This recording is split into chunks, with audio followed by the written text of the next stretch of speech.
푸른밤 종현입니다. 모두가 잠든 새벽, 혼자만의 시간일 때 하는 일들이 있죠. 슬픈 영화 보면서 훌쩍대기, 보고 싶었던 웹툰 첫 회부터 정주행하기, 침대에서 스마트폰 만지작거리다가 날 새기, 아무 생각 없이 좋아하는 음악 듣기, 야식해 먹기, 대신 먹고 나서 후회하기.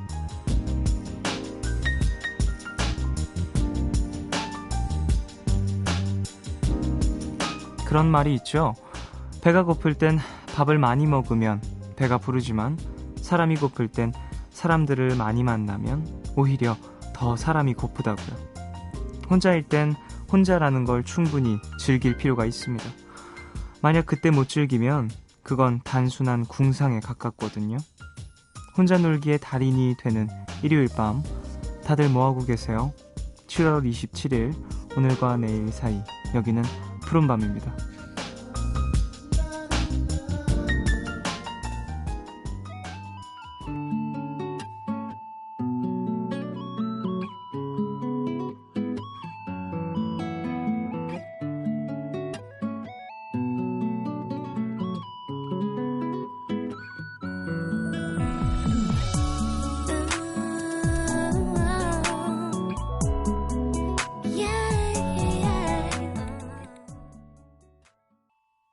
7월 27일 일요일 첫 곡으로 들으신 곡은요, 아이유의 혼자 있는 방이었습니다. 이 곡은 5748님, 김정민님 신청곡입니다. 어떠세요 여러분? 혼자 계십니까? 방에?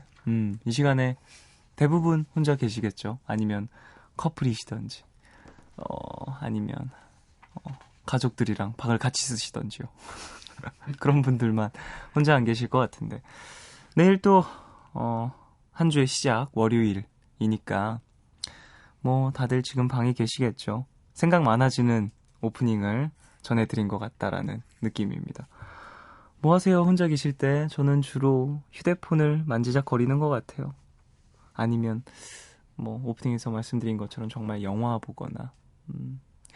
일요일은 더 그런 느낌이 크죠. 뭔가 휴일이 끝나니까 아쉬워서 더 잠 못 들 것 같은 느낌도 들고, 뭐 알차게 놀았으면 푹 잠이 들겠지만 그러지 못한 일요일이 더 많잖아요. 우리는 사실 뭐 영화 봐야지 했는데 못 보신 분들도 많이 계실 것 같고, 근데 때마침 오늘 미드나잇 스포일러 함께하는 날이네요. 사실 저는 신기주 기자님하고 이야기하는 게 왜 이렇게 재밌는지 모르겠어요. 기자님 똑똑하고 박식하셔서 그런가? 재밌게 이야기 오늘도 나눠보겠습니다. 처음엔 전문이란 말 되게 부담스러워 하셨는데, 기자님 요즘엔 전문이란 단어에 집착하고 계시죠? 잠시 후에 모시고 이야기 나눠보겠습니다. 그리고 90s But Goodies에서는 여러분이 보내주신 90년대 신청곡으로 함께합니다. 푸른밤 홈페이지 들어오셔서요, 90s But Goodies 게시판에 신청곡 많이 남겨주시고요. 짧은 건 50원, 긴 문자와 사진 첨부 문자는 100원이 추가되는 샵 8000번으로 사연 보내주세요. 무료인 미니 어플, 카톡 메신저로도 참여 가능합니다. 푸른밤은 인터파크 투어, 디지털 대성, 페브리즈, 서울사이버대학교와 함께합니다.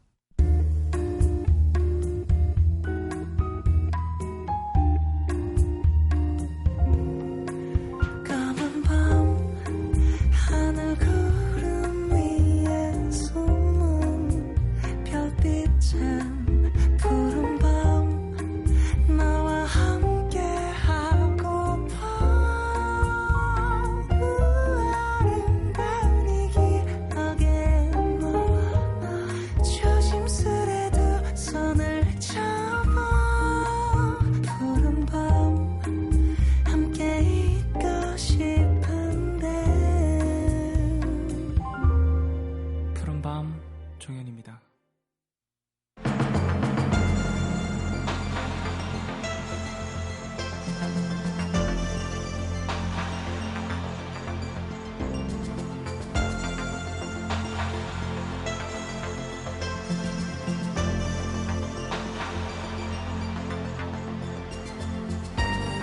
기자라고 하면요, 노트북 앞에 선비처럼 앉아서 에스프레소의 향을 음미하며 일필휘지로 기사를 쓸 거라고 상상하시겠죠? 근데 왜 모든 직업 중에서 언론인의 평균 수명이 가장 짧은 걸까요? 그 이유는 미드나잇 스포일러에서 신기주 기자님과 함께 영화 안에서 확인해 보시죠.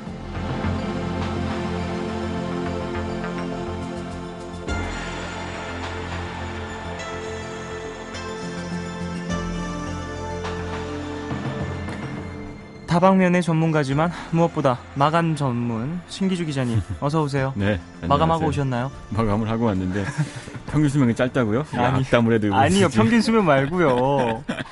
언론이네. 언론이네. 네네. 저는 그냥 예배할래요. 잡지인으로서 예. 오래 그냥 길게 살려고요. 어떠세요? 기사 쓰거나 마감하실 때 어디서 주로 쓰시는 편이에요?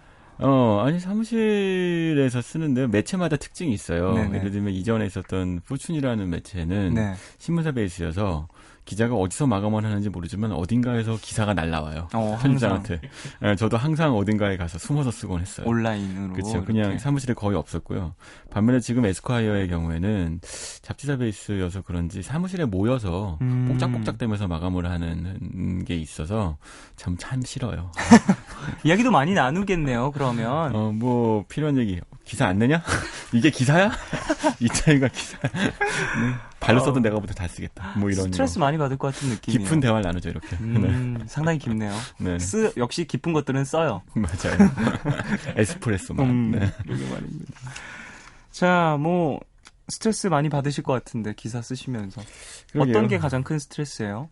저는 다른 스트레스보다는, 이 기사 쓰고 빨리 다른 외고 쓰거나, 다른 아르바이트를 해야 되는데. 일들이 많이. 회사 일에 얽매여 있는 게 가장 피곤해요. 역시 기자님께서. 가만히 있으면 월급 나오고요. 다른 일 하면 가회놀이 나오는데, 다른 일 빨리 해야 되는데. 회사 일이 너무 많아. 월급 그런 얘기 하더라고요. 얼마 전에 PD님께서 해주신 이야기 같은데, 그런 기억이 나는데. 월급의 절반은 상사 구박 값이라고. 그렇죠. 그럼 인간관계에서 나오는 그 괴로움이 그 월급 주는 비용 같기도 해요. 그렇게 얘기도 하더라고요. 사실은 제가 쓰는 기사 수준 갖고 월급을 받는다는 게 말이 안 되죠. 무슨 말씀이세요? 자, 그러면 오늘은 어떤 영화로 또 이야기해 볼까요? 네, 길게 평균 수명이 짧은 사람들 얘기하려고 그러는데. 이런. 그래도 그 중에서 조금 길 수 있는 잡지사 기자들 얘기하려고 합니다. 그 잡지 얘기를 할 건데 그 중에서 제가 좋아하는 영화예요. 그 월터의 상상은 현실이 된다. 이 영화 좋죠. 저도 재밌게 봤습니다. 네, 사실은 라이프라는 잡지가 있어요. 이 네. 잡지 참 좋아하는데요. 저도 먹어본 적은 없고. 그 라이프지가 한 세기 동안 전 세계의 어떤 우리가 가보지 못한 곳에 가서 우리가 경험하지 못한 것들을 대리 경험하게 해주는 잡지였죠. 네. 안타깝게도 2007년도에 이제 종이 잡지는 폐간이 되고 온라인화 됐어요. 그렇죠. 그 라이프 잡지, 인생처럼 우리의 인생을 보여줬던 잡지가 배경이어서 제가 좀 이 영화를 좋아하기도 합니다. 이 정말로 있었던 잡지였던 거죠. 그렇죠. 지금도 온라인상으로는 존재하고 있고요. 네. 그 월터의 상상은 현실이 된다. 여기서 월터는요, 그 라이프지에서 보면 라이프지의 사진이요, 정말 역사적인 장면들이 많이 있는데요. 우리가 가보지 못한 그 자연, 그 산, 바다 이런 배경도 있고, 케네디 대통령이든 마릴린 먼로니 같은 역사적인 인물이 배경이었던 것도 있고, 지금도 잡지는 없어졌지만 그 사진들을 모아서 사진집을 만들어서 내놓아요. 원소스, 멀티유즈, 아니다, 이건 뭐죠? 그냥 재활용이죠. 끊임없이 재활용을 하는데, 저는 끊임없이 그 사진집을 사거든요. 저도 여러 권 산 것 같아요. 그 사진, 그러니까 이게 동영상이 아니고, 요즘은 동영상의 시대지만, 그 정지된 사진 안에 멈춰 있지만, 그렇기 때문에 수없이 많은 상상을 하게 만드는 스틸 사진만의 매력이 있는데, 라이프지가 그것들을 보여줬죠. 이 월터가 그 사진을 찍는 사람은 아니고요. 인화하는 사람인 거예요. 참. 그 사진 찍은 사람이 보내주면. 그렇죠. 인화를 해서. 그거를. 근데 요즘 필름 쓰는 사람이 누가 있어요? 다 디지털 찾기 시대인데. 힘들죠. 그렇죠. 그런 시대에 라이프지에서, 그러니까 요즘 종이 잡지도 사라진다. 제가 제 평균 수명 안에는 안 없어질 것 같긴 한데. 어쨌든. 종이 잡지도 사라진다는 판국에 필름을 그것도 찍는 것도 아니고 인화를 하는 부서에 있어요.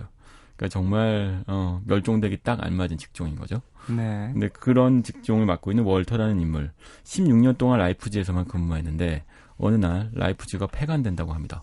갑작스럽게. 그렇죠. 그리고 그 마지막 종이 프린트된 이슈의 사진을 그 찍어야 되는 표지가 있을 거 아니에요. 네. 그 표지를 찍어야 되는데 그 표지 사진을 보내준 사람이 션 오코널이라고 하는 가장 역사적으로 가장 위대하고 유명한 사진 작가라고 불리는 인물이에요. 네. 근데 이 인물의 사진을 받아서 마지막으로 그 의리의리하게 사진 표지를 장식해야 되는데 하필이면 이 사진이 없네. 필름이 없는 거죠. 네. 필름통에 그 부분만 딱 없는 거예요. 그러면서 참 사람 감질나게 이 25번째 이 사진이 꼭 표지가 되었으면 좋겠는데 이 사진은 내가 이제까지 찍었던 것 중에서 가장 위대하고 훌륭한 사진이라는 거죠. 네. 없는데. 월터 미티에게 그렇게 메시지를 보내놓죠. 네. 그러니까 월터의 상상은 악몽이 되나 봐요. 이 영화가 참 전 재밌었던 건요. 그 월터가 상상하는 것들이 정말로 화면으로 표현이 되잖아요. 그렇죠. 마치 현실인 것처럼. 그 월터한테는 병이 있는데 백일몽 같은 병이 있죠. 네. 그러니까 말하자면 16년 동안 캄캄한 암실에서만 있어서 그런지 그리고 너무 갇혀 있고 자신의 꿈을 이루지 못해서 그런지 자꾸 상상을 해요. 그래서 뭔가 내가 이루지 못한 것들이 이제 상상 속에서만 다 이루어지는 것들을 하는데 이제 현실에서는 그 사람이 멍 때린다고 표현하지만 네. 영화에서는 그 상상을 이제 CG를 통해서 보여주는 거죠. 정말 그 자기를 괴롭히는 직장 상사와 도심에서 이 결투를 벌여요. 그렇죠. 어벤져스처럼. 신나게 그렇죠. 뭐 액션 씬이 나오기도 하고 그리고 자기가 짝사랑하는 여자 앞에서 마치 극지를 탐험하는 모험가처럼 네. 나타나서 그 발음도 흉내를 내죠. 에스키모 발음 흉내를 내면서 네. 멋진 탐험가의 흉내를 내기도 하고요. 남자인 척. 하지만 이 모든 게 상상인 거죠. 현실의 월터는 암실에서 렌즈를 갖고 보이지 않는 필름을 찾아보다가 25번째 필름 하나 없어진 것 때문에 노심초사하는 소심남인 거예요. 그런데 이 아까 말씀드린 션 오코널이라는 여기서 쇼 펜이 연기했는데요. 네. 이 사진 작가의 사진을 찾기 위해서 인생의 마지막 일생일대의 모험을 떠나게 되는 거죠. 이 여행을 떠나는 그 배경도 참 독특해요. 쇼 펜이 네. 그 연락이 안 되잖아요. 그래서 직접 찾아가는 건데.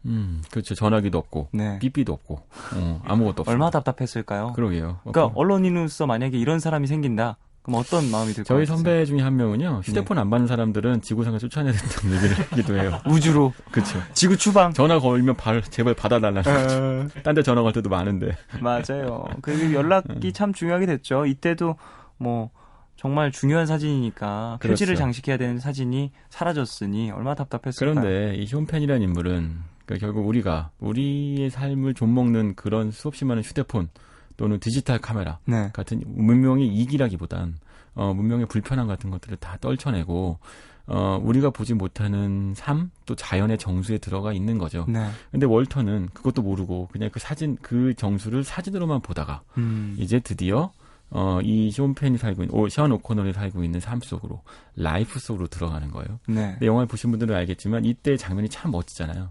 그 라이프지의 모토가 있는데 네.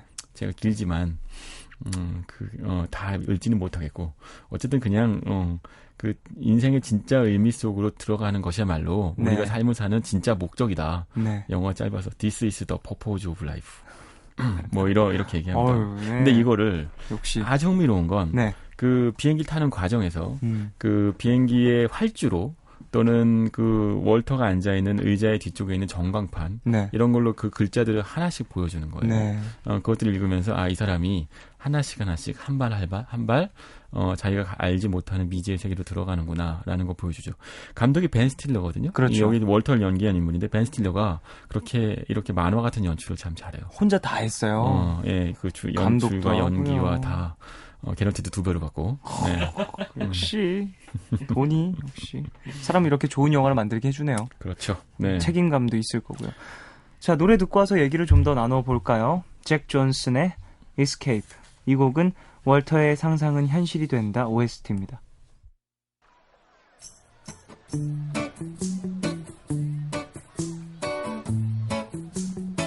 You know I love my lady.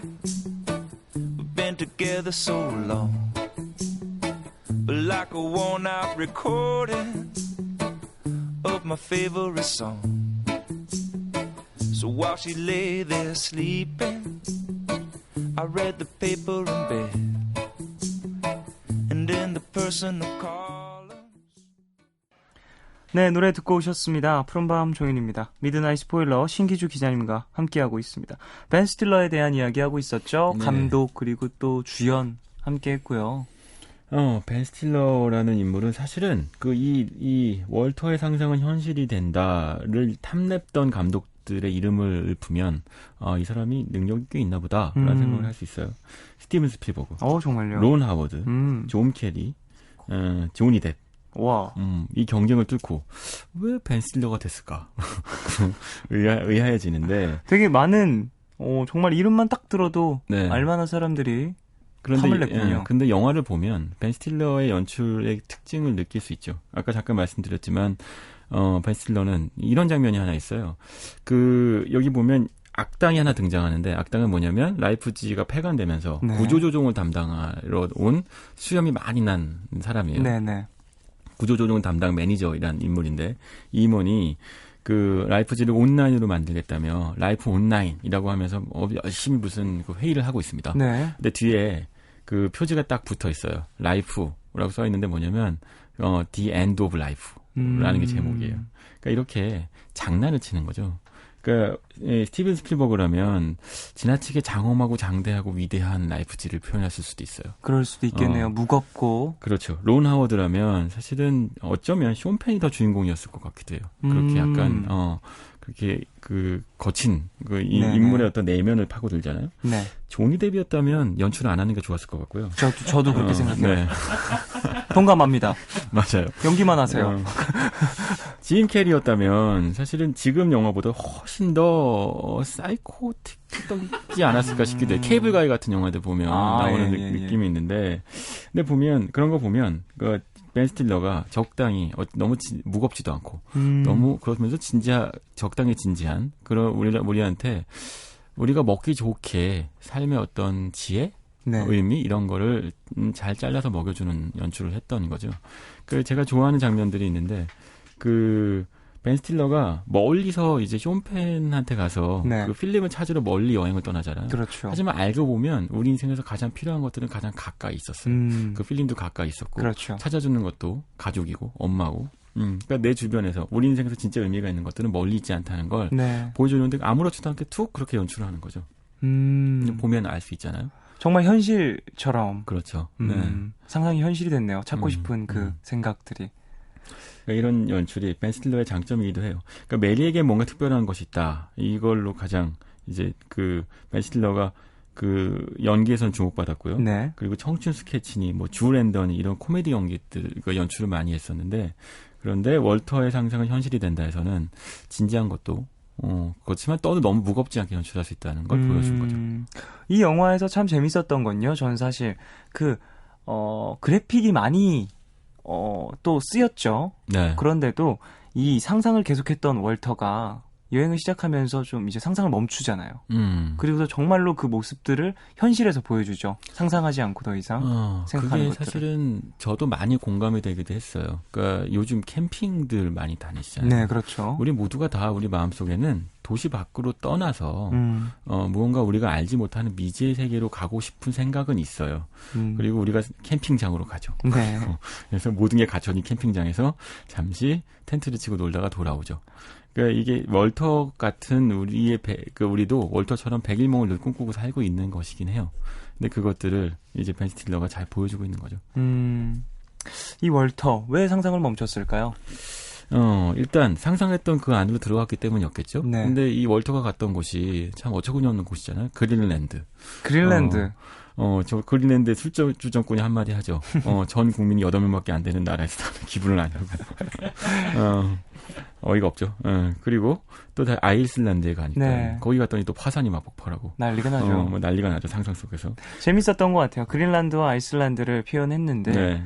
이름과는 정말 반대의 이미지잖아요. 이 그렇죠. 국가들이. 그러니까 그 월터를 보면 그런 식의 자기가 가지 못했던 것들을 보고 그리고 내가 돌아갈 것이 누구인지를 알게 되는데 항상 거긴 여자가 있죠. 항상 있어요. 맞아요. 여자가 노래도 불러주고 상상 속에서. 네. 돌아갈 이유는 여자가 거기 있기 때문이에요. 근데 사실은 이 인물의 이름은 셸리 맨호프라는 인물이죠. 네. 그게 캐스팅이 참 절묘하다고 생각했는데 아주 엄청난 미인은 아니나 풋풋하고 잡초 같은 느낌이 있어요. 매력적이고. 네, 그렇죠. 그러니까 이 인물한테 돌아가고 싶은 느낌은 있어요. 근데 원래 같이 있을 때까지만 해도 상상 속에서만 데이트를 했었잖아요. 그러니까 그 인터넷 채팅, 온라인 데이팅 속에서만 데이트를 했는데 다녀오고 났더니 더 이상 상상을 하지 않는 거죠. 네. 실제로 데이트를 하게 되잖아요. 그러니까 상상을 멈추게 된다는 건 정말 원하는 게 무엇인지 깨달은 거죠. 여자. 역시 외로움이 사람을 움직이게 해요. 그 여자하고 데이트를 하게 되니까 구태여 뭐 상상할 필요가 있나. 그 여자랑 첫 번째 데이트할 때인가요?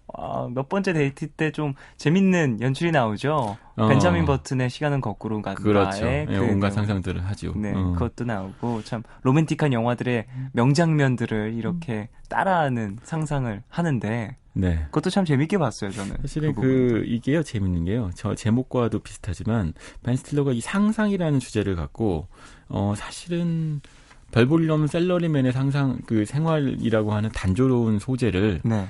풍성하게 연출을 해낸 거죠. 블록버스터가 됐잖아요, 그 덕분에. 깜짝 놀랐어요.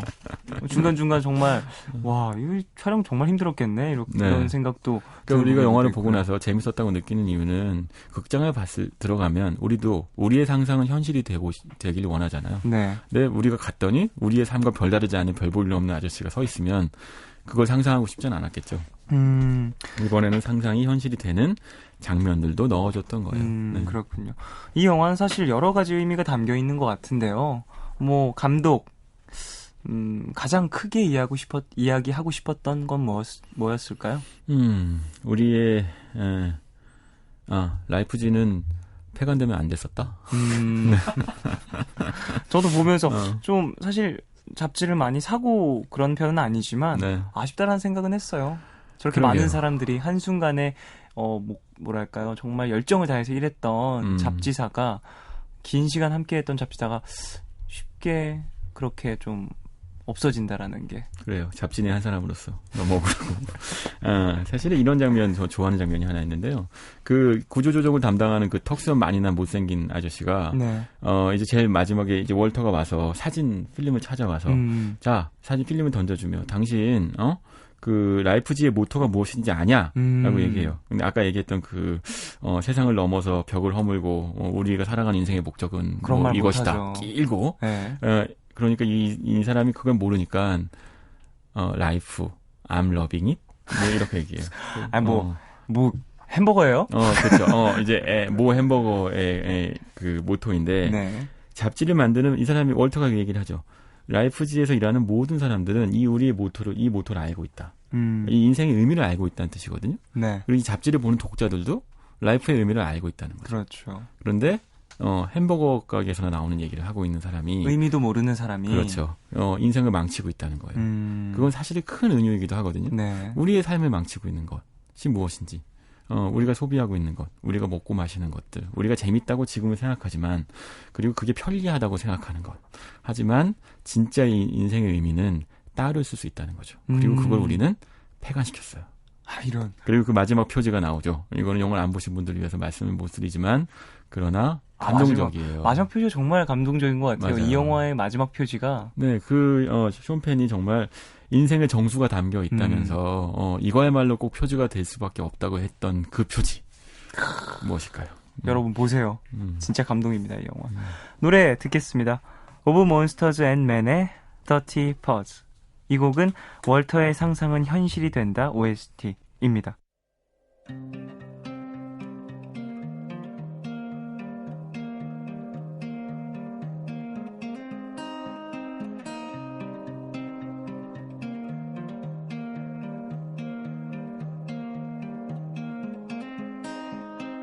Jumping up and down the floor. My head is an animal. NBC FM for you. 푸른밤 종인입니다. 미드나잇 스포일러 신기주 기자님과 함께하고 있는데요. 월터의 상상은 현실이 된다 이야기 나눠봤고요. 두 번째 작품 소개해 주실까요? 네, 사실 뭐 이 영화 잡지 얘기하면서 빠질 수 없죠. 네. 악마는 프라다를 입는다. 아우, 이름부터 정말 PPL이 정말 악마요? PPL 악마? 아니요. 예. 악마는 프라다를 입는다. 이 영화 재밌게 봤는데요. 그렇죠. 어떤 영화인지 살짝 사실 이 영화 때문에 잡지계에 대한 환상, 판타지 또는 이 영화 때문에 잡지를 하고 싶어진 분들. 길을 잘못 선택한 분들 꽤 있고요. 이게 참 대중매체의 악영향인데요. 네. 그 유행하는 직업을 만들어내잖아요. 뭐 정말 전쟁 영화 나오면 군인도 늘어나고, 경찰 영화 나오면 경찰도 늘어나고, 의사들 멋지게 나오면 의사도 늘어나고, 네네. 심지어 잡지 참 기자들 말리고 싶었는데. 이 영화 뭐 잡지사의 이야기죠. 네, 그 배경은 유명 패션지인 보그라는 패션지예요. 네. 그 보그의 패션지에 미란다라고 하는, 여기서는 이제 보그라는 패션지를 소재로 한 것이긴 한데, 어쨌든 그냥 메릴 스트립이 연기한 미란다는 편집장이 있고요. 네. 그리고 앤 해서웨이가 연기한 앤디라는 이제 인턴 사원이 있는 거죠. 그러니까 이제 정말 잡지 일을 하고 싶어서, 분화방처럼 달려드는 그렇죠. 인물입니다. 근데 사실은 이 앤디라는 인물은 좀 흥미로운 건, 원래는 잡지를 하고 싶었던 건 아니고, 그냥, 뭐, 뉴요커나, 이런 잡지에서 글을 쓰고 싶었던 인물인데, 네. 기회가 잘 주어지지 않았는데, 결국 어쩌다 보니까 이제 패션 잡지에서 일하게 된 거죠. 네. 그러면서 그 잡지에서 패션 잡지의 본질과 또는 어두운 면까지 같이 경험하고, 별거 아니구나, 라는 걸 알게 된다. 뭐, 여기서 앤디도 너무 허무하네.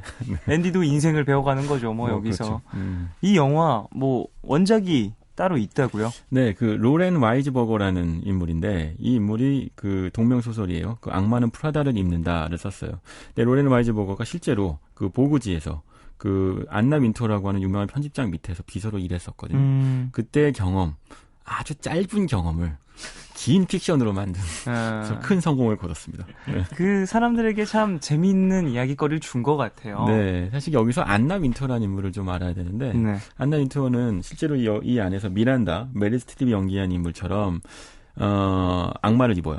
프라다를 입는 건가? 네. 뭐 악마를 입죠. PPL. 악마를 입는다고 표현하죠, 오늘은. 그렇죠. 네. 그렇기 때문에 그만큼 개성 넘치는 인물이고요. 패션 업계에서 굉장한 영향력을 갖고 있는 인물인 거죠. 네. 그 보그라고 하는 건 이제 전 세계 패션 인더스트리 안에서 굉장히 중요한 역할을 하는데, 패션 산업을 좀 이해해야 되는데, 패션 산업이라고 하는 게 결국은 밀라노나 파리 컬렉션에서 선보이는 이제 이 작품들이라고 하죠. 네네. 옷들을 또 잡지들을 통해서 또 소비자들한테 전달해주는 과정이 있는데, 이 과정에 중요한 이제 관문, 게이트키핑 역할을 하는 거예요. 그러다 보니까 권력이 있고요. 안나 윈터는 그래서 패션 디자이너를 평가하고 생사여타권을 가질 수 있는 인물인 거죠. 네네. 특히 다른 영화 중에 september 이슈라고 하는 영화가 있는데, 네. 안나 윈터가 또 역시나 등장하는데, september 이슈라는 게 가장 중요한 이유는 패션 중에서도 이제 FW라고 하는 가을과 겨울 시즌이 가장 중요하거든요. 네. 그걸 다루는 9호로가 가장 중요하고요. 가장 두껍고 가장 많은 디자이너들이 등장하며 이 이슈에 신내기 위해서 수없이 많은 치열한 암투가 벌어지는 거예요. 그거에 권력을 쥐고 있는 인물이니 어마어마한, 그래서 악마인 거죠. 그런 악마 같은 인물인데, 이 인물이 소재가 되었기 때문에 네. 이 영화가 훨씬 더 실제감을 가질 수 있었던 거죠. 되게 캐스팅이 절묘했던 것 같다라는 생각도 들어요. 그런 캐릭터를 실제로 있는 캐릭터이기 때문에 캐스팅이 미스가 나기 시작하면 보는 사람들도 별론데? 이입 안 되는데? 이런 생각할 수 있을 것 같은데요. 여기서 메릴 스트립의 연기력이 이제 빛을 발하는데, 실제로는 꽤 좋은 사람이래요. 악마는 아니라는데, 메릴 스트립은. 네네. 여기서는 참 때려주고 싶죠. 정말로 뭐랄까요, 얄미운 상사. 얄미운 정도가 아니죠. 거의 뭐라고? 정말 악마. 이런 상사 밑에서 일하면 하루도 며칠? 못 버틸 것 같지만, 네. 문제는 중독성이 있어요. 이런 상사들이. 왜냐하면 왜요? 이런 상사들은요, 네. 일을 잘해요. 그리고 그 옆에서 있으면 배울 것들이 많이 있어요. 그거 분명합니다. 그러니까 사람이 좋다고 해서 네. 좋은 상사인 건 아니거든요. 경험해보면 알 수 있을 거예요. 제 후배들이 경험하고 있을 거예요. 그래요. 뭐 능력이 있으니까 편집장도 되고요. 네. 위로 올라가겠죠. 맞습니다. 잡지사의 이야기가 주로 다뤄지는데, 네. 패션 이 영화에서의 패션은 상당히 중요한 부분이잖아요. 그렇죠. 패션지가 배경이기도 하고요. 그리고 패션지의 특징이 있어요. 네. 일반 회사에서는요. 입고 온 옷들 보면 규정에 어긋나는 옷이 아니면 품평을 잘 하지 않죠. 네. 오늘 옷이 어떻다, 저렇다 이런 얘기하는 건 좀 실례라고 얘기하잖아요. 패션지 안에서는 하루 종일 씹힙니다. 옷이 이상하면 뭐가 이상하다느니, 뭐 촌스럽다느니, 그 브랜드는 뭐가 아니면 너무 비싸고 너무 요란하게 입고 와도 지난달에 뽑은 신상과 똑같이 입고 왔다면 놀리고. 아, 진짜요? 하루 종일 돌림을 당하죠. 역시 신기주 기자님, 그래서 옷을 잘 입으시는구나. 저는 옷을 안 입은 것 같은데? 안 보이는 날 입은 걸로. 근데 네. 사실 이 영화 내에서는 NSWA가 정말 파리 컬렉션들을 그대로 네. 다 계속 입으면서 나와서 여기 보면 여성분들은 잘 공감하시던데 66 사이즈가 44 사이즈로 줄어드는 그 모세의 기적 같은 거 보여준다던데. 장난이 아니죠. 네. 그래서 군의 식당을 이용 안 하고 여자 직원들이 안 한 이유들을 다 얘기해 주죠. 네, 맞아요. 그러니까 그런 식의 한 장면을 통해서 이제 그 NSWA가 몸매가 예뻐지고 아름다워지며 소비 문화에 타락당하는 장면을 보여주죠. 오염되는 장면을 보여줍니다. 그렇습니다. 이 영화의 그 의상을 맡은 사람이 네. 그 패트리샤 필드라고 해서 그 TV 시리즈에서도 섹스 앤 더 시티에서도 역시 의상을 준비했던 인물인데 사실 이 영화의 또 다른 주인공이 바로 옷인 거겠죠. 여성분들은 그렇죠. 옷 보는 재미로 보는 지점들도 있더라고요. 되게 잘 표현을 해준 그런 영화인 것 같습니다. 자, 여기서 노래 한 곡 듣고 와서 이야기 좀 더 나누겠습니다. 노래는요, 엘라니스 모리셋의 Crazy. 이 곡은 악마는 프라다를 입는다 OST입니다.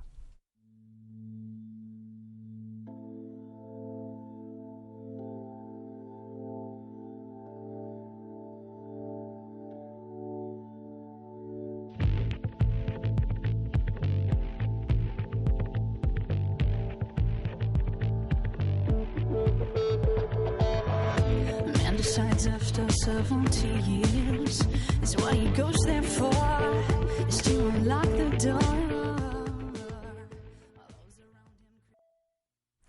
노래 들으셨습니다. 미드나잇 스포일러 신기주 기자님과 함께 악마는 프라다를 입는다 이야기하고 있는데요. 캐릭터들 참 매력적인 영화죠. 애나 세웨이도 두 말이 필요 있나요? 그렇죠. 예, 일단 미란다 역할을 맡은 메릴 스트립, 앤 해서웨이, 그리고 또 한 명의 남자가 나와요. 많이들 기억 못하실 텐데 이 영화 안에서 크리스찬 톰슨이라고 하는 느끼한 이름으로 나옵니다. 네. 그 사이먼 베이커라는 배우가 연기하는데 네. 그 미국 드라마 중에 멘탈리스트라는 드라마 보신 분들은 네. 많이 기억하실 거예요. 근데 이 영화 안에서 역할이 굉장히 흥미로워요. 어떤 역할이냐면 저를 연기합니다. 아, 이런. 패션지라는 건요. 네네. 패션지 안엔 팀이 두 개가 있어요. 네. 패션팀하고 피처팀이 있는데 패션팀은 잘 아시다시피 이제 패션을 다루는 팀이고요. 네. 피처팀은 그 밖에 기타 등등을 다루는 팀입니다. 그러니까 사실 정치, 경제, 사회, 문화 제가 전문으로 하고 있는 모든 영역을 전문적으로 다루죠. 피처팀이. 네. 사이먼은 그 피처팀에 그런 있는 식의 피처팀에 있는 이제 글을 쓰는 인물인 건데 이 안에서 보면 잡지의 영향력이 막강하다 보니까 이 필자 또는 피처팀의 영향력도 상당한 거예요. 그래서 이 피처 디렉터 또는 피처 필자가 네. 어디에 잡지를 옮기느냐에 따라서 잡지의 어떤 향방이 바뀌기도 하고 영향력이 바뀌기도 하고 순위가 바뀌기도 합니다. 네네. 실제로 미국에서 그런 일이 종종 벌어지는데요. 미국의 남성지 중에 에스콰이어하고 GQ라는 남성지가 있어요. 네. 근데 에스콰이어 GQ의 필자들 사이에서 GQ에 있던 필자가 에스콰이어를 쭉 옮겨가면서 두 매체 사이에 어떤 균형이 막 무너지고 막 그래요. 그게 뉴스에 나오기도 합니다. 네네. 그런 정도의 인물이거든요. 이 크리스찬 톰슨이라는 인물인데 이 영화 안에서는 그런 건 싹 빠지고 그냥 바람둥이로만 나옵니다. 뭔가 앤 해서웨이를 이렇게 유혹해요. 맞아요. 네. 또 유혹하는 모습이 되게 뭐랄까 젠틀해요. 크리스찬 톰슨이라는 이름이 어울리죠 너무. 크리스찬 우아하게 곱슬곱슬 머리 같고. 조금 느끼하기도 하고요. 그렇죠. 이게 보면 그 앤 해서웨이 여기서 굉장히 중요한 흐름이 있어요. 앤 해서웨이가 남자친구가 원래 있었잖아요. 네. 그 남자친구는 요리사였고요. 네. 그냥 별 볼 일 없는 인물이었는데 그런데 이제 패션계의 화려함을 보고 이제 유혹을 당하고 네. 그 삶에 맛을 들이는 거죠. 그리고 아름답고 낭만적인 파리에 가서 결국은 크리스찬 톰슨과 하룻밤 사랑에 빠지는 거예요. 이런. 그러면서 선을 넘어요. 하지만 그 다음부터 이 업계의 어두운 뒷이야기를 보게 되는 거죠. 얼마나 암투가 존재하며 네. 그 권력을 유지하기 위해서 그들은 절대 행복하지 않다. 화려한 옷을 입었으나 44 사이즈를 유지하기 위해서 밤에 김밥도 못 먹는다. 이런 것들을 알게 되는 거예요. 하루 종일 쫄쫄 굶는다. 그렇죠. 그래서 이 크리스찬 톰슨이라는 남자를 뻥 차버리고 요리사한테 돌아간다는 이해할 수 없는 이야기입니다. 뭐 현실과도 낭만이 있는 거니까요. 맞아요. 네. 뭐 저는 이 영화 내에서 해리포터 책 먼저 구해주는 거 보고 진짜 말도 안 된다고 생각했는데. 그러게요. 가능한가요? 그런 사실 그런 건 불가능하겠지만 그만큼 무리한 걸 요구한다는 측면이 있었겠죠. 이 영화에 시그니처 컷이 있는데 앤 해서웨이가 개를 산책시키면서 네. 온갖 쇼핑 그 가방을 다 들고 도로를 걷는 장면이 있거든요. 근데 이게요, 그 유명한 패션지인 엘의 시그니처 컷의 한 장면이기도 해요. 그러니까 각 잡지들은 자기네를 대표하는 어떤 컷이 사진이 있거든요. 네. 앞서 말씀드린 라이프지의 경우에도 역시 우리가 알고 있는 장대한 자연 경관 같은 네. 것들이 그 잡지의 어떤 의미라면 여기서는 쇼핑백을 잔뜩 들고 길을 건너는 장면이 이 여성들의 이 판타지 자극하는 측면이 있는 거죠. 그리고 또 한 가지 싶은 건 메릴 스트립이요. 네. 그 입버릇처럼 하는 얘기가 있어요. 그 미란다가 그렇죠. 네. 그 유명한 얘기인데 그 잡지 편집장 중에 그 여성집 편집장이 이런 얘기를 했어요. 우아함은 거절에서 나온다. 사실 참 동의하게 되는 말인데 네. 사실 메릴 스트립이 항상 이제 뭔가 필요한 척하고 내놓으라고 한 후 그래 갖고 왔으니 됐고 이제 가라고 얘기하죠. 네. That's all.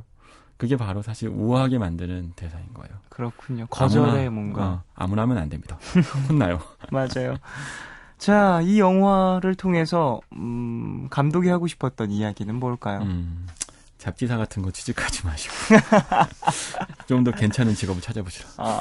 뭐 이 영화에서는 저는 사실 매력적으로 봤어요. 잡지사 일하는 사람들 뭐 어딜 가나 힘듦이 있고요. 그렇겠지만 좀 이 영화에서 보여진 잡지사에 대한 이미지는 그래도 되게 좀 매력적으로 다가왔던 것 같아요. 영화 현장에 가면요. 네. 우리 영화 이 스크린을 통해서 보면 끊임없고 그냥 완벽한 어떤 한 세상이 펼쳐지죠. 어떠면 아름답기도 하고 판타지 같기도 하고. 네. 하지만 촬영 현장을 가면 정말 힘들잖아요. 네. 밤샘 촬영하고 그 우아한 배우들도 꼬부랑 잠을 자면서 네. 그러면서 연출을 하고 근데 제작진들은 더 고생을 하죠. 하지만 사람들이 보는 판타지는 정말 그 흠결이 하나 없는 완벽한 모습이잖아요. 그렇죠. 모든 게 그래요. 사람들이 보고 싶어하는 환상을 만들어내는 직업은 사실은 상상하기 힘들 만큼 힘들어요. 고된 것들이 또 그렇죠. 숨겨져 있다. 그러니까 겉만 보고 잡지사 일을 할 생각하지 마시고 영화에 뛰어들 생각하지 마시고. 그래요. 정말 하고 싶으시면. 이게 감독이 하고 싶었던 얘기인지 모르겠으나 제가 하고 싶은 얘기. 자, 오늘 또 잡지사에 관련된 이야기 두 편의 영화 만나봤는데 저도 정말 재밌게 봤던 두 편이어서 오늘 푸른밤 들으시는 분들도 많이 또 찾아보셨으면 좋겠다라는 생각도 듭니다. 네.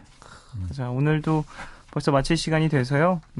기자님 이제 보내드려야 될 것 같습니다. 전 여기서 2부 마무리하고요. 잠시 후 3부에서 90s but goodies로 돌아오겠습니다. 광고 먼저 들으시고요. 마돈나의 Vogue 듣겠습니다. 이 곡도 악마는 프라다를 입는다 OST네요. 안녕히 가세요, 기자님. 네.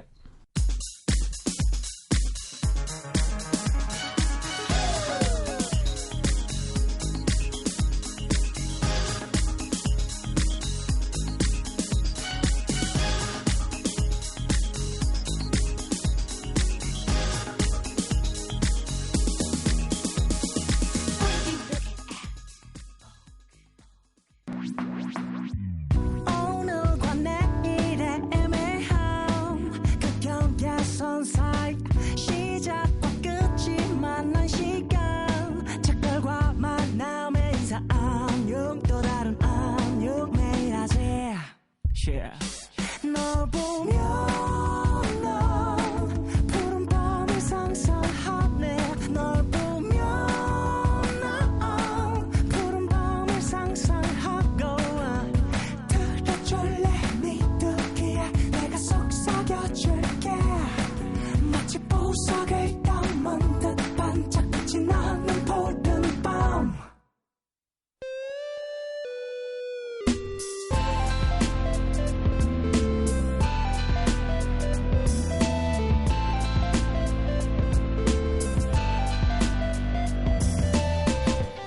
푸른 밤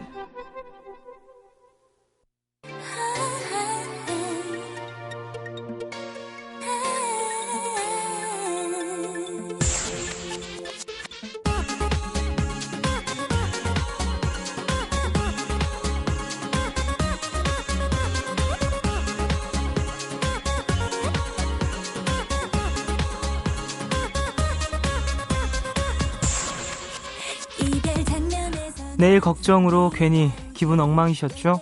추억의 노래 들으면서 걱정은 잠시 지우세요. 90년대 사랑받은 노래들로 힐링시켜드립니다. 90s but goodies.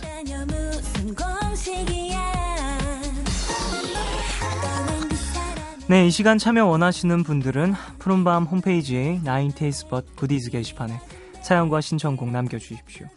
자, 그러면 여러분들이 보내주신 신청곡 만나볼까요? 고영선님, 요즘 장혁씨 나오는 드라마에서 여주인공을 달팽이라고 부르는데요. 배경음악으로 이 노래 나왔어요. 패닉의 달팽이. 그 드라마 PD가 이적씨 동생이라던데 그래서 나왔던 걸까요? 여튼 이적씨가 간사한 목소리로 부른 달팽이 듣고 싶네요 하셨습니다. 간사한 목소리인가요? 나 이 노래 진짜 좋아했는데 가사가 너무너무 뭐랄까 위로해주는 기분, 내 마음 알아주는 것 같은 그런 기분이 들었던 곡입니다. 요즘에는 좀 이런 뭐랄까요 패러디? 좀 재미있는 요소들을 드라마에 많이 넣는 것 같아요. 패닉의 달팽이가 또 나왔었군요. 캐릭터 장나라 씨와 함께 하는 드라마인가요? 그 드라마? 이렇게 저렇게 어머니가 챙겨보시는 것 같은데 여쭤봐야겠네요. 달팽이 노래 나왔었냐고. 그 부분 재밌을 것 같다라는 생각이 지금 들었습니다. 8618님, 리아의 난 그래 틀어주시면 안 될까요? 이 노래 나왔을 땐 제가 학생이라서요. 가사를 전부 이해할 수 없었는데 10년쯤 지나서 크게 사랑의 열병을 앓고 나니까 이 가사가 그렇게 절절하게 다가오더라고요. 특히 내가 너의 모든 것이 될 순 없어도 이란 부분 말이에요. 그쵸. 사랑을 하고 나면 뭔가 더 가사가 와닿고 별거 아니던 노랫말이 왜 이렇게 가슴을 찌르는지. 그리고 라디오에서 나오는 노래들은 왜 다 왜 다 내 얘긴지, 슬픈 노래들은 왜 다 이제 나의 사랑 얘기고, 주제가 언제 작사가가 내 얘기를 갖다 썼는지, 그런 기분이 드는 곡들이 있죠. 8618님한텐 난 그래가 그런 곡이었군요. 욕심을 내기 시작하면 힘들어지는 것 같아요. 상대방의 전부가 되려고 하는 순간에 조금씩 멀어진다라는 생각도 들고, 얼마 전에도 얘기를 했던 것 같은데 사랑의 속도가 두 사람이 항상 맞을 수는 없어서요. 그 부분을 조금 여유롭게 생각을 하고, 내가 이만큼 사랑하니까 이만큼 돌려받고 싶어, 나한텐 네가 전부인데 너에게 내가 전부가 아닌 게 속상해 라고 상대방한테 말하는 순간부터, 그걸 표현하는 순간부터 좀 사이가 많이 원치 않는 방향으로 가는 건 아닌가 싶은 생각도 듭니다. 자, 두 곡 듣고 와볼까요? 고영선님이 신청하신 패닉의 달팽이, 그리고 8618님이 신청하신 리아의 난 그래, 두 곡 듣고 오겠습니다.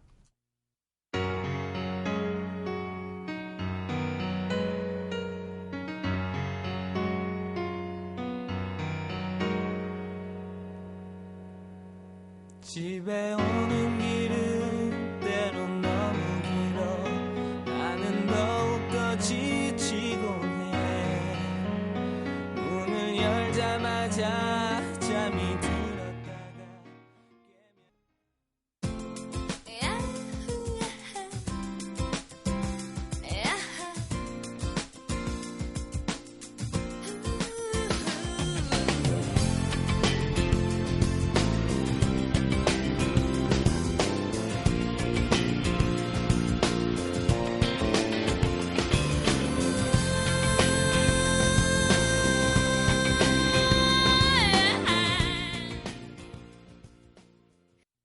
패닉의 달팽이, 그리고 리아의 난 그래, 두 곡 듣고 오셨습니다. 푸른밤 종윤입니다. 90s but goodies 듣고 계십니다. 신다연님, 하이디의 지니 신청합니다. 노래방 같은 곳에서 분위기 띄우기 최고였던 노래였죠. 그 노래, 제가 아는 그 지니 맞나요? 이 노래가 지니가 아니라 진이였군요. 저는 그 요술램프의 지니, 그 지니인 줄 알았어요, 지금까지. 하이디의 지니. 신나는 노래죠. 제 기억 속에도 되게 뭔가 흥겨웠던 그런 리듬으로 기억이 되고 있습니다. 강은정님, 가수 김장훈 씨가 스타라는 드라마에 출연했던 거 아세요?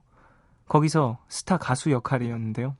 대사는 없고 손짓 몇 번 하고 노래하는 멋있는 조연이었죠. 주인공은 차태현 씨였고요. 근데 저만 이 드라마를 좋아했는지 안타깝게 10회 조기종영. 그래서 신청합니다. 김장훈의 세상이 그대를 속일지 몰라도. 조기종영. 진짜 슬픈데. 조기종영. 좀 사실 요즘하고는 그때하고는 방송계에 뭔가 분위기가 달랐을지 모르지만 요즘에는 광고 안 붙으면 그냥 다 내리더라고요. 되게 무서운 것 같아요.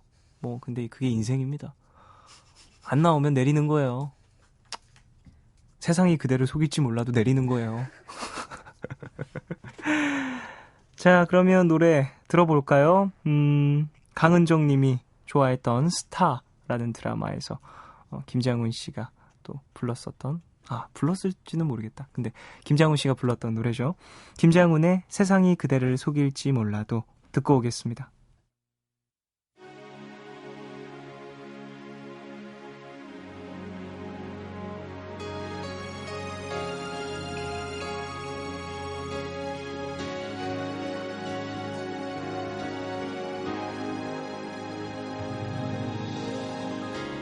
흔들리는 그대를 보며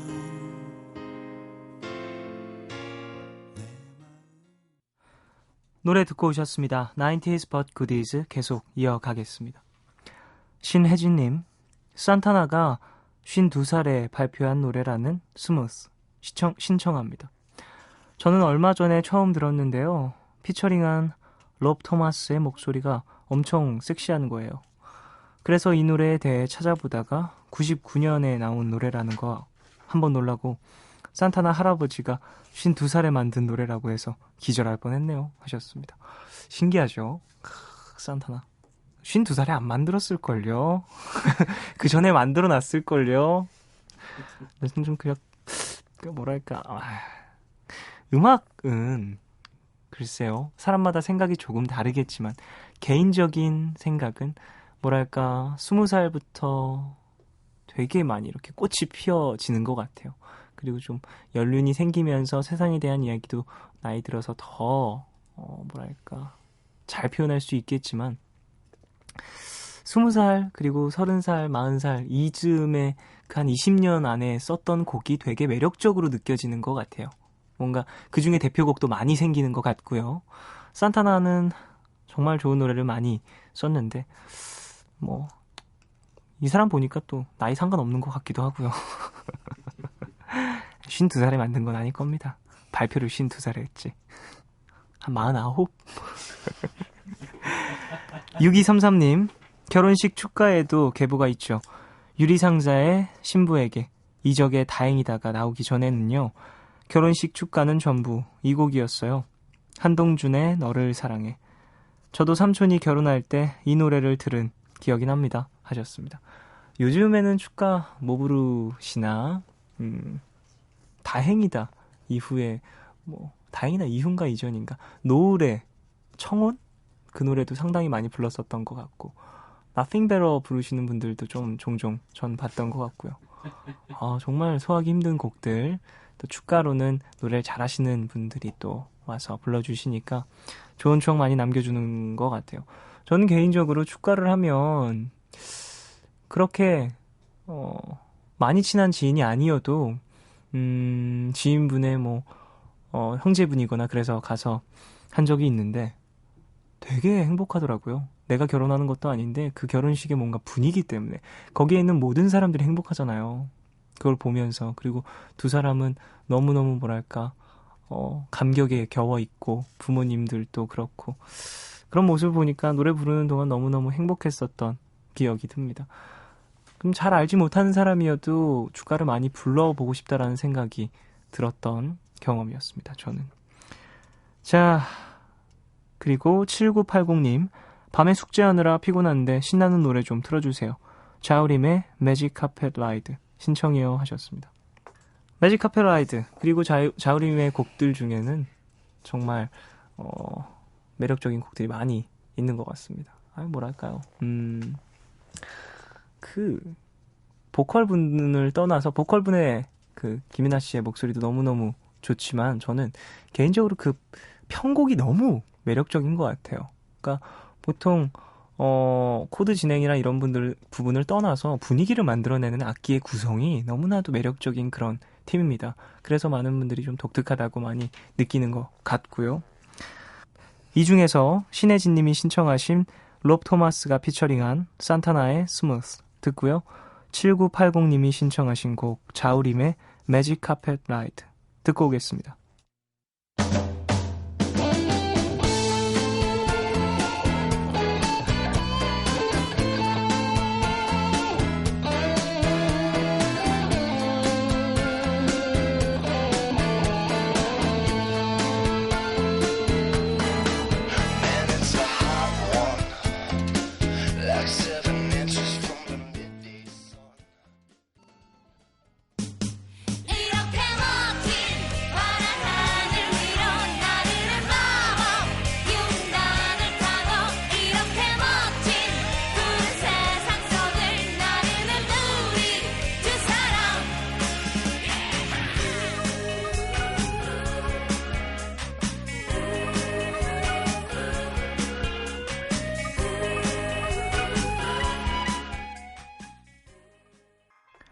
롭 토마스가 피처링한 산타나의 스무트 그리고 자우림의 매직 카펫 라이드 두 곡 들으셨습니다.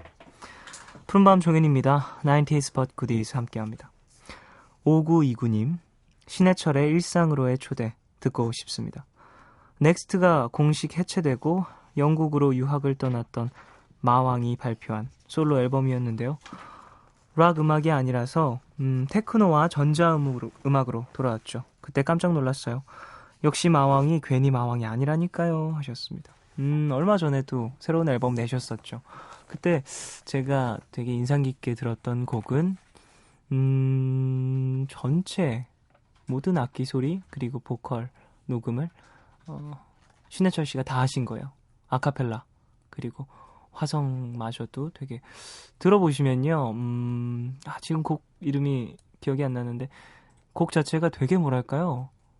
묘한 기분이에요. 왜냐면 일단 악기의 소리들을 다 입으로 냈고요. 아카펠라로요. 그리고 아카펠라 밴드 하면은 많은 분들이 뭐 펜타토닉스나 뭐 리얼그룹 같은 그런 화성과 좀 구성을 생각을 하시는데 그런 느낌 전혀 아니고 한 명의 목소리로 이루어지다 보니까 되게 묘한 느낌이 나더라고요. 장르 자체도 뭔가 보컬이나 이런 부분을 막 맨 앞에 세운 그런 곡이 아니라 리드미컬한 비트와 좀 독특한 코드를 주로 한 그런 곡이었습니다. 그런 곡에 악기가 안 들어가니까 되게 매력적이더라고요. 얼마 전에 또 성공기가 됐었던 곡인데 관심 있으신 분들은 한번 찾아 들어보시길 바라겠습니다. 3921님 바네사 윌리엄스의 Save the Best for the Last 듣고 싶어요. 저희 엄마는 평소에 트로트를 많이 들으시거든요. 근데 명절에 친척들과 노래방에 갔는데 이 노래를 예약하시는 겁니다.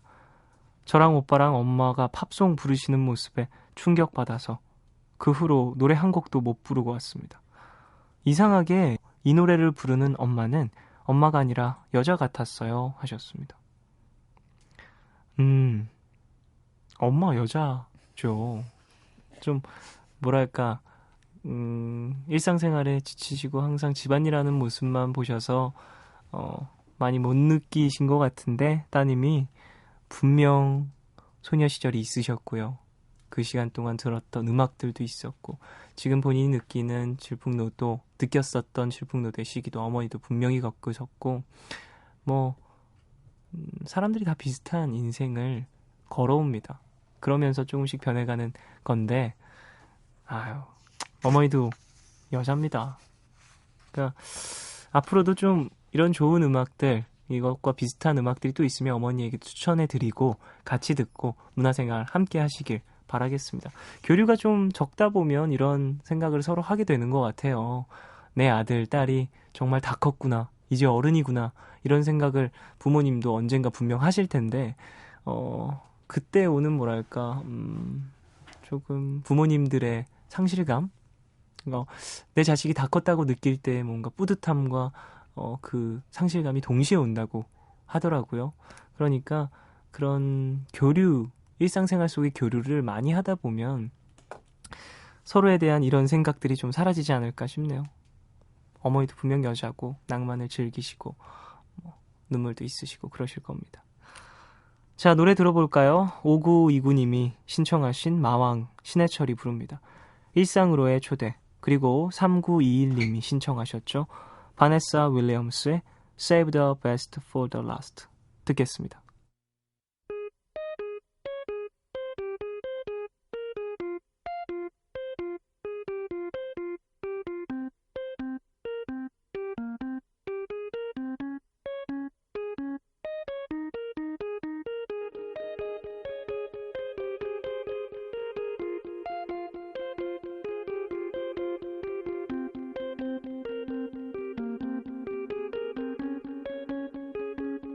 산책을 하고 차를 마시고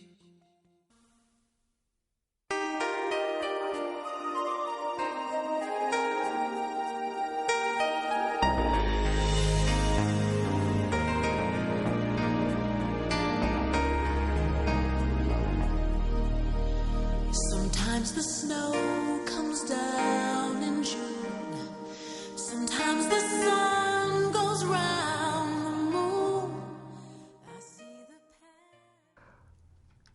신해철의 일상으로의 초대 그리고 바네사 윌리엄스의 Save the Best for the Last 두 곡 들으셨습니다. 90s but goodies 이어가겠습니다. 양준영님, 오늘도 어김없이 근무하면서 듣습니다. 조금씩 참여하니 방송이 더 재밌네요. 어제 신청곡 이 밤의 끝을 잡고 꼭 틀어주신다고 했으니까 지금 틀어주세요. 늘 듣습니다 하셨습니다. 월요일에 신청해 주셨던 분이죠. 이 밤의 끝을 잡고 좋죠. R&B의 뭐랄까요, 한국 R&B의 정말 대표적인 그런 곡이 아닐까 싶은데 듣고 계시나요? 양준영님? 안 듣고 있는 거 아니겠죠? 노래 틀어드리는데. 그 솔리드라는 팀 참 매력적이죠. 저는 그 보컬 분의 그 뭐랄까 교포 느낌의 발음, 김주한 씨의 그 교포 느낌의 발음도 좀 매력적으로 와닿았던 것 같아요. 누가 봐도 정말 그 R&B의 뭐랄까 피가 있는 느낌이잖아요. 그래서 좀 장르적인 부분도 좀 발음으로도 표현이 됐었던 것 같다라는 생각이 드네요. 솔리드의 노래 참 좋은 곡 많은데 그 중에 한 곡 이 밤의 끝을 잡고 듣고 오겠습니다.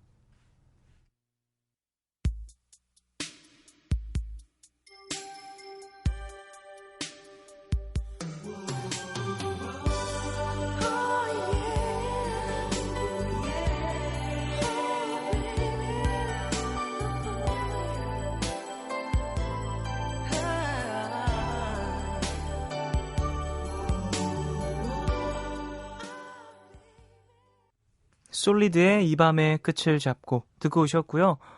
그리고 잠시 후 푸른밤 끝나고요. 계획정파 관계로 3시간 동안 방송이 없습니다. 3시간 후에 다시 찾아오시면 방송 들으실 수 있겠습니다.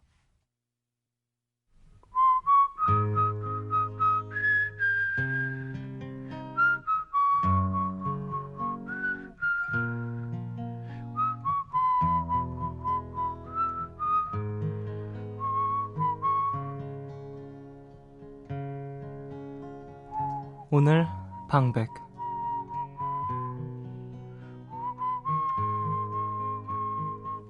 마치 꿈꾸는 것처럼 허수경.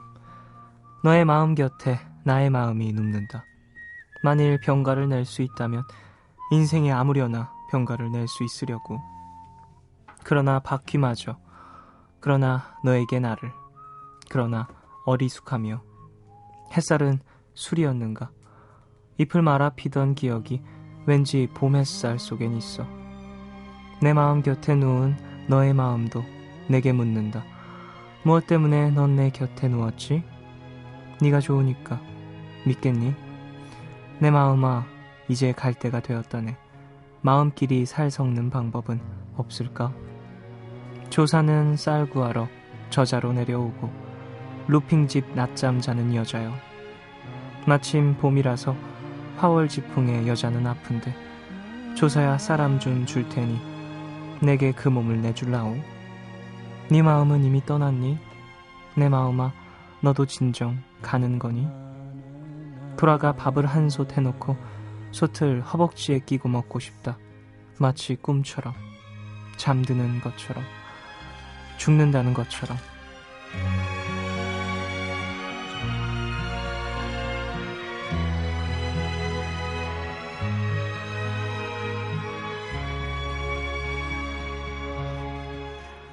한번 떠나버린 마음을 다시 잡는다는 거 가능한 일일까요? 물론 연애 문제만을 얘기하는 건 아닙니다. 떠나보낸 나의 기억들, 꿈들, 그런 것들을 다시 잡으려 하는 것이 아무 의미도 없는 걸까요? 사람의 마음이 떠났다면 다시 잡으려고 발버둥 치는 게 부질없을지는 몰라도 살면서 꿈을 다시 꾸거나 길을 다시 찾으려고 하는 것은 쉽지는 않더라도 분명 소중한 일일 겁니다. 자, 비록 떠난 사람 마음도 다시 붙잡으려고 하는데요. 이런 것들쯤이야. 이런 정신으로 우리 한번 이번 새로운 주부터 꿈을 새롭게 꿔봅시다. 알겠죠? 오늘 끝곡 프리스타일의 마음으로 하는 말 들려드리겠습니다. 지금까지 푸른밤 종현이었습니다.